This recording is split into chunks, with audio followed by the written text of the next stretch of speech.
Manuver besar-besaran dilakukan pasukan separatis OPM dari Nduga menuju Yahukimo, terpantau drone satelit TNI Polri. Gerakan besar ini dibuktikan dengan serangan masif selama 2 pekan bulan April di Yahukimo. Hal ini diungkapkan Kapolda Papua, Irjen Patregi Rudolf Rengwarin, bahwa zona merah di Papua Pegunungan bergeser dari Nduga ke Kabupaten Yahukimo.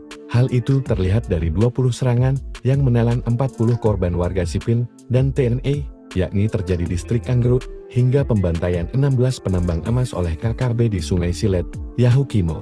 Wilayah zona merah, yang sebelumnya lebih banyak terjadi di Kabupaten Nduga dalam beberapa tahun terakhir, kini sudah bergeser ke Kabupaten Yahukimo. Ungkapnya di Jayapura, Selasa 22 April 2025. Patregi menginstruksikan Kapolres dan elit Brimob untuk melakukan penjagaan di kawasan Yahukimo, untuk melakukan segala situasi harus diantisipasi yang merugikan masyarakat di Kabupaten Yahukimo.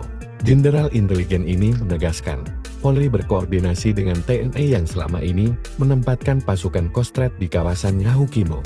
Sementara dari TNI mengabarkan gangguan OPM di Yahukimo membuat jalan Trans Papua yang menghubungkan antara Suru-Suru Asmat ke Yahukimo terbengkalai. Dilansir keterangan dari Pendam 2 Sriwijaya, Selasa 22 April, pasukan Raider dan Kostat, Satuan Tugas Batalion Infanteri 141 Aneka Yuda Jaya Prakosa melakukan patroli pengamanan di sepanjang jalan Trans Papua tersebut.